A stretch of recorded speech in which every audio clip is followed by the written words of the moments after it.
What's up guys? Kumusta kami lahat dyan? So ngayon may binili akong sprayer to from Shopee. So ito yung 8 liters kasi kakailanganin ko dun sa aking tinataniman na lupa. So may mga ano kasi, may mga tinanim na ako na nyog na parang may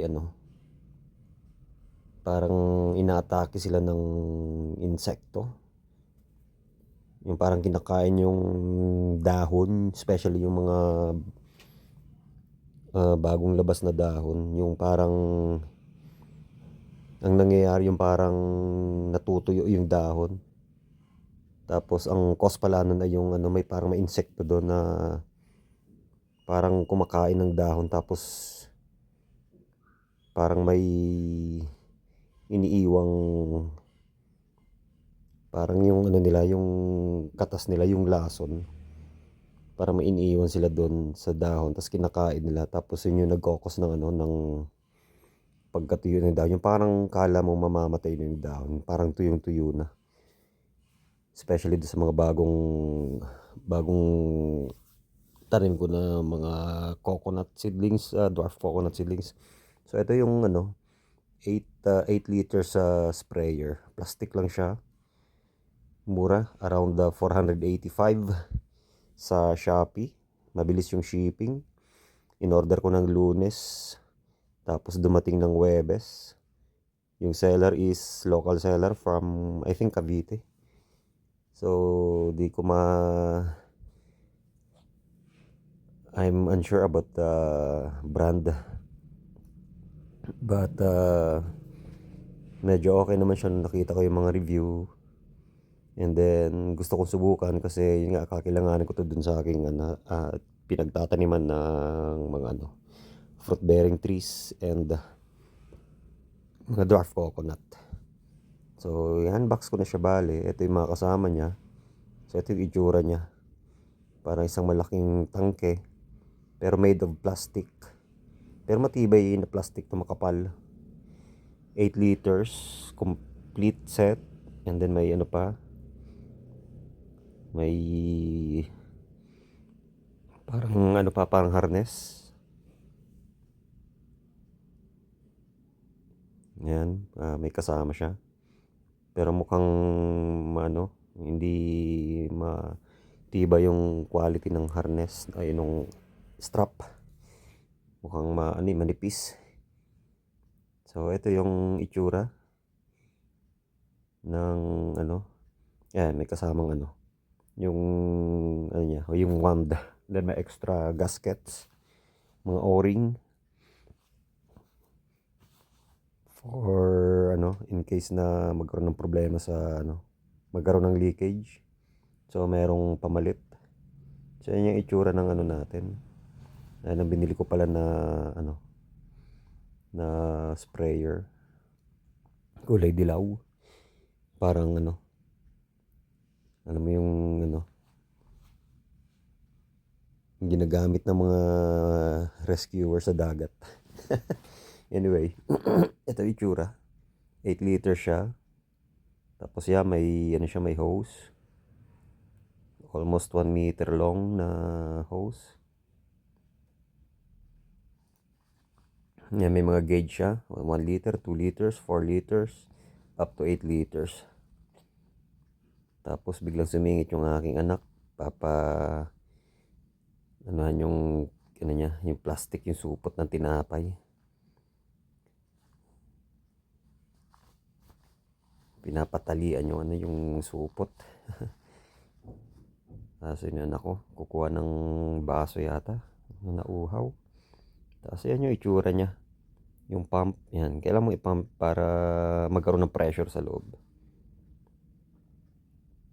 Tapos ito yung niya, yung sprayer mismo. So may konting assembly na gagawin. Tapos yan, adjustan. Meron tayong adjustan dyan. Para kung gusto mong malaki yung yung buga. Tapos kung gusto mo namang pino, meron dyan. Yan, sa dulo na yan. Yan, yan. Ito yung nandyan, may yan, may higpitan. Pag hinigpitan mo, magiging pinong-pino yung niya, yung buga. parang mist na lang. Sana magtagal to kasi okay naman siya, okay naman yung quality, especially yung ano niya, yung tangke, makapal yung plastic.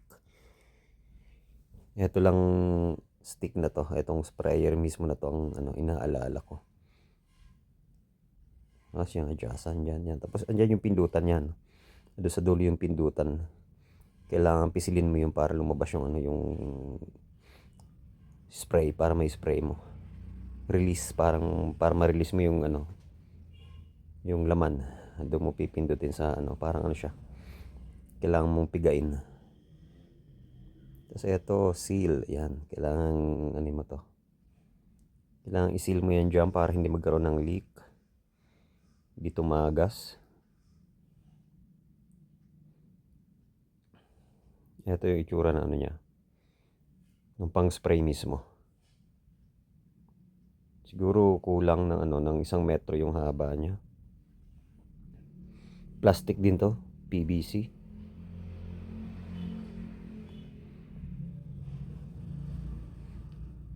Yan, na-adjust ko siya. At parang sa stage na 'to, inaano ko na siya. Ina-assemble ko na siya ng ano, paunti-unti. Yan. Kailangan mong bombahin. Tapos yan, pwede mo siyang i-lock para kung gusto mong bitbitin, may ano siya. Parang may locking mechanism siya. Yan. Tapos kung gusto mong lagyan ano, bubuksan mo. Kung lalagyan mo na ng tubig, saka yung chemical na halimbawa pesticide, insecticide, yan. Parang may ano siya, imbudo yung ano itsura niya. Kasi diyan mo iano yung tubig eh. Diyan mo padadaanan yung tubig eh. Parang imbudo eh. Tapos yung chemical na ano, ihahalo mo diyan mo ilalagay. Tapos ito namang hawak kong itim, ito yung pump. Yan yung bomba na nagbibigay ng ano, ng pressure sa loob pagka pinump mo. Susubukan ko siya ngayon. Lalagyan ko ng konting tubig, siguro at least 1 liter na tubig. Susubukan ko yung ano niya, yung pressure, yung quality. Tapos i-adjust ko na tuloy yung ano, yung buga ng spray. Para kasi gagamitin ko siya kinabukasan eh. Friday nga pala dumating, hindi nga pala Huwebes dumating. In-order ko ng Lunes, Friday dumating. Friday ng around siguro mga 4 o'clock. Yan lagyan. Tapos ko nalagyan ng tubig. Kasi gani ko, itetest ko siya. Nilalagyan ko na yung ano. Nilalak ko na yung ano. Hinihigpitan ko na yung pump. Yan. Yan, may locking mechanism nga siya para mabitbit yan. Ganun. Tapos kailangan mong, pwede mo siyang ipump pag inano mo. Yan, pinump ko ng konti para magkaroon ng pressure sa loob. Eto, binubog ko yung ano, ginagamit ko na yung sprayer niya. Tsaka na hindi masyadong pino yung ano, yung buga. Kasi hindi ko pa na-adjust. Ay, yung ano, yung parang trigger, pipigain mo dun sa may ano.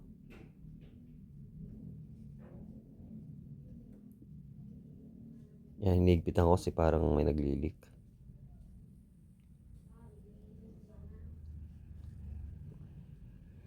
Yan, okay naman yung buga.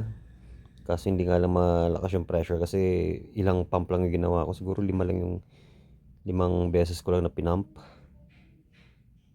Yan, hinihigpitan ko para ma-adjust ko yung gusto ko na output na buga. Gusto ko ng pino eh kasi mag-spray nga ako ng insecticide. Yung mga dwarf coconut, yung ano ko. I-sprayhan ko ng ano ng insecticide kasi nga may ilang puno na ano yung nangingitim na yung ano, yung mga dahon niya, especially yung bagong labas. Tsaka prevention na rin. Yung para yung ibang healthy na dwarf coconut ay hindi na atakihin ng ano ng insekto na kumakain ng dahon. Prevention na rin. Ito malaki yung buga dito. Excuse me. Merong bumar sa lalamunan ko eh. Na-adjust ko yung ano. Natanggal tuloy. Ka-adjust ko natanggal eh. Yan eh. May o-ring din yan eh. Parang gasket din para maiwasan yung leak. May gasket din siya. Yan sa loob. Nandun, hindi ko na pinakita. Yan. Nandito sa loob. Parang may gasket din siya. O-ring, parang para pag hinigpitan mo, lalong magsisil yung walang leak na lalabas. Kasi mapipigilan maharangan ng o-ring or gasket. Rubber gasket. Hinigpitan ko yung yung nozzle ba tawag dyan?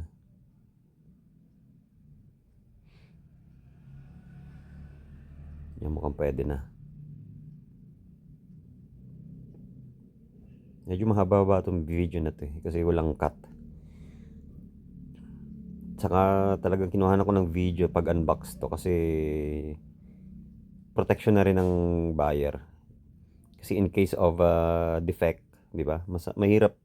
Mahirap sabihin sa seller na defective yung defective yung product nila pag wala kang ebidensya, di ba? Video.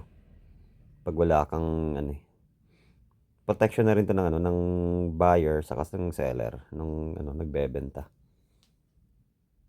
Kasi pagka tulad ng sinabi ko, pagka defective, pagka may sira, wala kang maipakitang ebidensya or proof. Pagka sabihin mo, ay seller, sira tong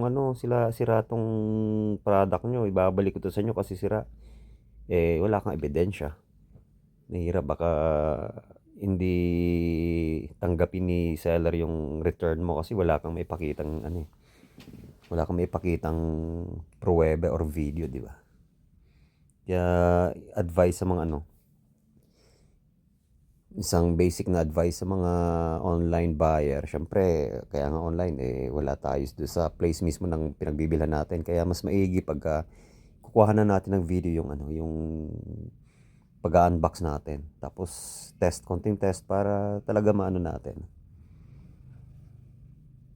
Ma-prove talaga natin, malaman natin kung okay yung product or may defect, may issue, yan. Kasi wala tayong panlaban, wala tayong supporting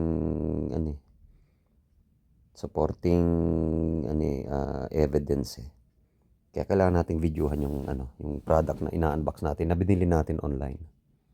Unlike pag bibili tayo sa mga may physical store, sa pagka face-to-face na bilihan, nagagawa nating i-test on the spot yung binibili natin. Pinapatest pa ng binibilhan natin pag binibili natin para malaman kung may issue, defective, di ba? Unlike ng online na transactions, online buying, di ba? Pag bumili ka sa online, mahirap. Siyempre papadala pa sa'yo ng ilang araw yan. Tapos kailangan yun pag di pala na-check ng maayos sa shop ng seller, diba? May mga ganun baka hindi nila na-test tapos defective pala, diba?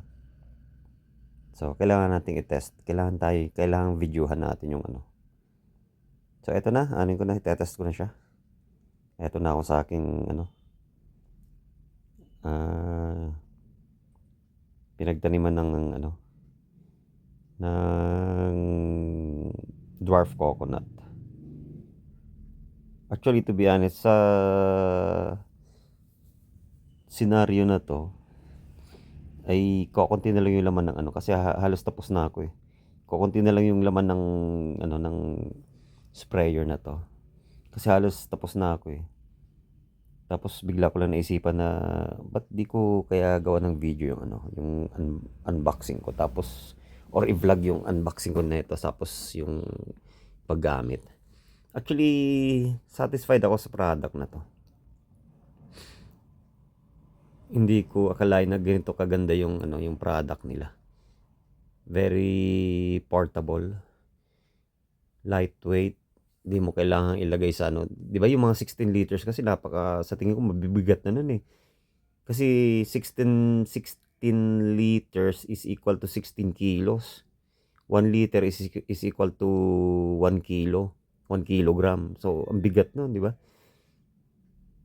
Bit-bit mo sa likod mo, naka-backpack. Tapos, bibit-bitin mo kung ilang, halimbawa, in my case, dito, I think, nasa 25 pa lang yung ano ko. Yung dwarf coconut na ano ko, natanim ko dito. O 25, isipin mo ilang minutes yan. Na nasa bag mo na nasa likod mo, bit-bit mo. Tapos nga pala yung ibang ano, hindi lang pala sa dwarf coconut ko to in-spray. Pati dun pala sa ibang fruit bearing trees na tinanim ko.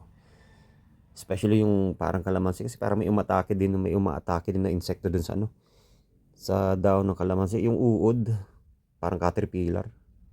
So okay naman siya, masarap gamitin, suwabe.